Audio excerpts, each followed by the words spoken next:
Assalamualaikum warahmatullahi wabarakatuh. Perkenalkan, nama saya Sri Devi dengan NIM 21 10 10 337. Baik, pada video kali ini saya akan memaparkan sebuah materi yang berjudul manajemen strategik, di mana ini merupakan salah satu tugas akhir yang diberikan oleh dosen pengampu manajemen strategik. Baik, langsung saja untuk lebih mengefisienkan waktu, saya akan memaparkan apa itu manajemen strategik. Jadi, manajemen strategik ini adalah sebuah keputusan dan tindakan manajerial untuk menentukan kinerja suatu organisasi. Bukan hanya itu, dengan manajemen strategik juga ini dapat mengendalikan sebuah organisasi secara efisien dan efektif untuk mencapai suatu tujuan dan sasaran organisasi. Nah, apa sih sasaran dari manajemen strategik? Jadi, ada beberapa sasaran dalam manajemen strategik. Yang pertama itu kualitas organisasi. Yang kedua itu adalah efisiensi penganggaran, yang ketiga optimisasi sumber daya manusia, yang ketiga adalah kualitas evaluasi program dan pemantauan kinerja serta kualitas pelaporan. Nah, selanjutnya pentingnya manajemen strategik ini terbagi menjadi dua. Jadi ada dua bagian mengapa manajemen strategik ini sangat dibutuhkan dalam suatu organisasi. Yang pertama itu adalah the planning the planning horizon. Jadi ini tuh kayak menjangkau kondisi yang hendak dicapai di masa yang akan datang. Terus yang kedua itu adalah kapabilitas. Jadi untuk mencapai suatu tujuan yang strategis, kita seorang manajer itu harus mengetahui dulu apa sih kayak sistem kepegawaiannya dalam organisasi, keuangannya, strukturnya, dan sebagainya. Nah, selanjutnya, apa sih manfaat dari manajemen strategik itu? Jadi, ada beberapa manfaat manajemen strategik. Yang pertama itu adalah membantu suatu organisasi atau membantu manajer untuk mengambil sebuah keputusan atau tindakan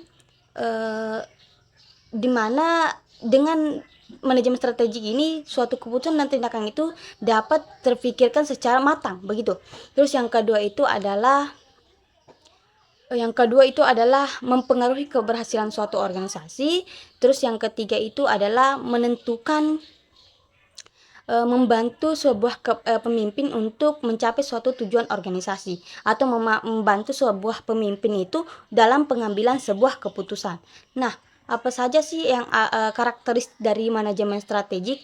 Jadi karakteristik dari manajemen strategik itu adalah visi, terus yang kedua itu misi, terus yang ketiga kayak adanya kerangka waktu, atau maksudnya di sini kayak planning horizonnya itu kayak bagaimana waktu yang akan digunakan dalam mencapai suatu tujuan atau target. Terus yang ketiga itu adalah bagaimana menganalisis lingkungan yang ada dalam suatu organisasi, terutama dalam kapasitas dalam suatu organisasi. Nah, selanjutnya itu ada 8 langkah dalam proses manajemen strategik. Yang pertama itu adalah bagaimana kita mengidentifikasi visi dan sasaran organisasi. Terus yang kedua kayak bagaimana kita menganalisis lingkungan luar dalam sebuah organisasi. Yang ketiga lingkungan internalnya. Nah, di sini lingkungan internalnya itu kayak semacam sumber daya manusianya, orang-orangnya yang ada dalam sebuah organisasi. Nah, yang ketiga itu kayak bagaimana mengidentifikasi sebuah ancaman dan peluangnya.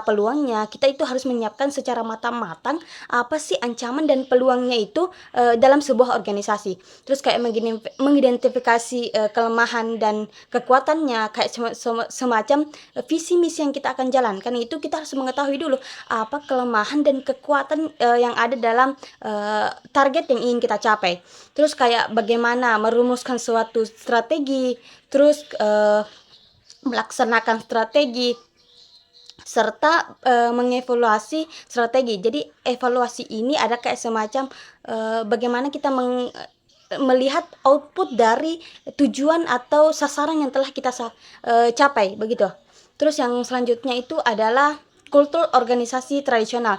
Jadi di sini kultur organisasi tradisional itu adalah dulu dalam manajemen strategik, kultur organisasi tradisional itu menganggap bahwasannya karyawan itu tidak memiliki pengetahuan tentang bisnis, terus kayak manusia seperti robot, terus kayak semacam tidak ada tanggung jawab, tidak ada arahan yang jelas, tidak ada kepercayaan. Jadi dulu itu manajemen strategiknya itu kayak manajemennya itu kayak dianggap bahwasannya karyawan itu hanyalah pelaksana yang tidak dapat berkontribusi dalam pelaksanaan suatu organisasi. Nah, kalau kultur organisasi modernnya itu sudah terbalik.